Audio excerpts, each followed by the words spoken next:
સુરતમાં આજે 1 ડિસેમ્બર વિશ્વ એડ્સ દિવસની ઉજવણી ઉત્સાહભેર કરવામાં આવી। એડ્સ વિશે લોકોમાં જાગૃતિ ફેલાવવા માટે વિશાળ રેલીનું આયોજન કરવામાં આવ્યું હતું। Gujarat state AIDS control society, Surat મહાનગરપાલિકા તથા શહેરની વિવિધ સંસ્થાઓના પ્રતિનિધિઓ રેલીમાં જોડાયા। શહેરની જુદી જુદી શાળાઓના વિદ્યાર્થીઓએ પણ સક્રિય હાજરી આપી। રેલીમાં 500 થી 700 જેટલા એડ્સ વોરિયર્સ લોકજાગૃતિ માટે જોડાયા અને બેનરો, પ્લેકાર્ડ્સ દ્વારા એડ્સ વિશે મહત્વપૂર્ણ સંદેશો આપી લોકોમાં જાગૃતિ પેદા કરી। સુરત મહાનગરપાલિકાના મેયર તથા આરોગ્ય વિભાગના અધિકારીઓ ઉપસ્થિત રહ્યા અને રેલીને લીલી ઝંડી બતાવી પ્રસ્થાન કરાવ્યો। ગુજરાત સ્ટેટ નેટવર્ક સંસ્થાના સભ્યો પણ ખાસ હાજર રહ્યા। રેલી પૂર્ણ થયા બાદ સંજીવ કુમાર ઓડિટોરિયમ ખાતે વિશેષ કાર્યક્રમ યોજાયો, જેમાં આખું વર્ષ એડ્સ જાગૃતિ માટે નિરંતર કાર્ય કરતી વિવિધ સંસ્થાઓ અને સેવા કાર્યોને સન્માનિત કરવામાં આવશે તથા પ્રોત્સાહિત કરવામાં આવશે।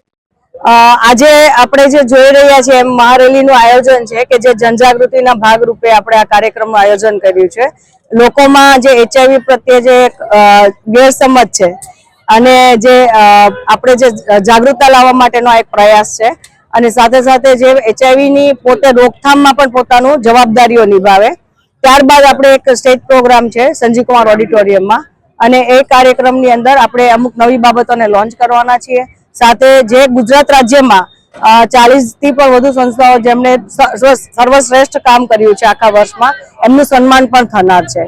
તો આ આખો જે કાર્યક્રમ છે એ Gujarat state AIDS control society, Surat મહાનગરપાલિકા, દિશા યુનિટ, જિલ્લા પંચાયત અને જીએસએનપી પ્લસના સંયુક્ત ઉપક્રમે આયોજન કરવામાં આવ્યું છે। કેટલી સંસ્થાઓના પ્રતિનિધિઓ રેલીમાં જોડાયા હતા? બધી જ જેટલા આપણે રેડ રિબન ક્લબ છે 18, એમના સ્ટુડન્ટ્સ છે, શ્રી જલારામ ઇન્ટરનેશનલ સ્કૂલ્સના સ્ટુડન્ટો દ્વારા ટેબ્લો અને બેન્ડ છે। ત્યાર પછી જેટલી પણ આપણી ટાર્ગેટ ઇન્ટરવેન્શન સંસ્થાઓ છે એ તમામ સંસ્થાઓના પ્રતિનિધિઓ અને સાથે સાથે જે અમારી એચઆઈવીની સાથે સંકલિત અને સેવા આપનારી જે સહયોગીઓ છે એ પણ આજની રેલીમાં જોડાયા છે અને કાર્યક્રમમાં પણ જોડાવાના છે। હું ડોક્ટર કાર્તિક આર શાહ છું અને એડિશનલ પ્રોજેક્ટ ડાયરેક્ટર તરીકે ગુજરાત સ્ટેટ એડ્સ કંટ્રોલ સોસાયટીમાં ફરજ બજાવું છું। આજે 1 ડિસેમ્બર છે અને 1 ડિસેમ્બર સમગ્ર વિશ્વમાં અને સાથે સાથે ભારત, ગુજરાત અને સુરત દરેક જગ્યાએ વર્લ્ડ એડ્સ ડે તરીકે આપણે ઉજવીએ છીએ અને વર્લ્ડ એડ્સ ડેનો મુખ્ય જે પર્પઝ છે, મુખ્ય હેતુ છે એ આપણે સમાજમાં જનજાગૃતિ લાવવા માટે અને તમામ જગ્યાએ જે એચઆઈવી એડ્સ જેને કારણે થતો હોય છે એ અટકાયત કરવાનો એ આપણો મેઇન પર્પઝ છે। સાહેબ, વાત કરીએ તો સરકાર કઈ રીતે બીજી કામગીરી કરે છે? અત્યારે જે એચઆઈવી એડ્સનો પ્રોગ્રામ છે, જે આજની આઈસીની એક્ટિવિટી છે, જનજાગૃતિ એક્ટિવિટીઝ છે, એની અંદર આજે આપણે રેલીનું આયોજન કર્યું છે અને એમાં અંદાજિત 500 થી 1000 જે અલગ અલગ આપણા કોલેજિયન્સ છે, સ્ટુડન્ટ્સ છે અને જેટલી પણ સંસ્થાઓ એચઆઈવીના પ્રોગ્રામમાં કામ કરે છે તે તથા અધિકારીઓ, સુરતના મહાનગરપાલિકાના, ગુજરાત સ્ટેટ એડ્સ કંટ્રોલ સોસાયટીના તમામ અધિકારીઓને આપણે આમંત્રિત કર્યા છે અને સાથે સાથે એના પછી આપણે એક ઓડિટોરિયમમાં આયોજન કર્યું છે જ્યાં એચઆઈવી એડ્સની કામગીરીમાં સારી કામગીરી કરતા લોકોને પણ આપણે નવાજીશું। આપણે જાણીએ છીએ કે 1 ડિસેમ્બર એ વર્લ્ડ એઇડ્સ ડે એટલે વિશ્વમાં એઇડ્સ માટેની જાગૃતિ લાવવા માટેનો આ દિવસ છે।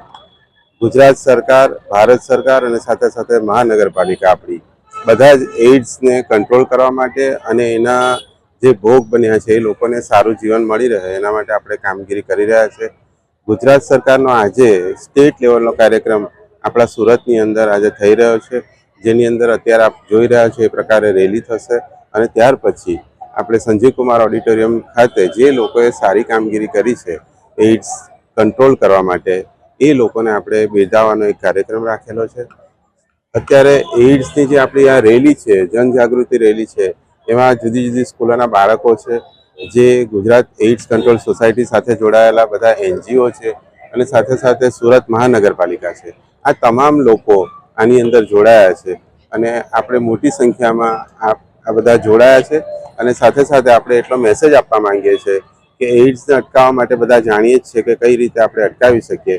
તો માતાથી બાળકોમાં જે એઇડ્સ આવે છે એના માટે સુરત મહાનગરપાલિકા પ્રતિબદ્ધ છે। તમામ માતાઓનું એઇડ્સ અંગેનું જે ટેસ્ટિંગ છે એ થઈ જાય, તમામ લોકોને સારી દવા મળી રહે એના માટે આપણા તમામ હેલ્થ સેન્ટરની અંદર ટેસ્ટિંગની સુવિધા ઉપલબ્ધ છે। સાથે સાથે સિવિલ અને સ્મીમેર હોસ્પિટલ ત્યાં પણ આ વસ્તુ ઉપલબ્ધ છે અને સાથે સારવાર અને તે ઉપરાંત લોકોની અંદર જે એઇડ્સ પ્રત્યેની જે પણ એ હશે જે એઇડ્સનો ભોગ બનેલા લોકો છે એ પણ સોસાયટીની અંદર સારી રીતે રહી શકે, જોબ મેળવી શકે, એના માટે આ બધી સંસ્થાઓ સાથે ભેગા મળી અને સુરત મહાનગરપાલિકા, માનનીય કમિશનર મેડમ અને સાથે માનનીય મેયરશ્રી જે અત્યારે પણ અહીંયા હાજર છે, સાથે રહી અને અમે કોર્પોરેશન પ્રયત્ન કરી રહ્યું છે. Bureau report, LK star news, Surat.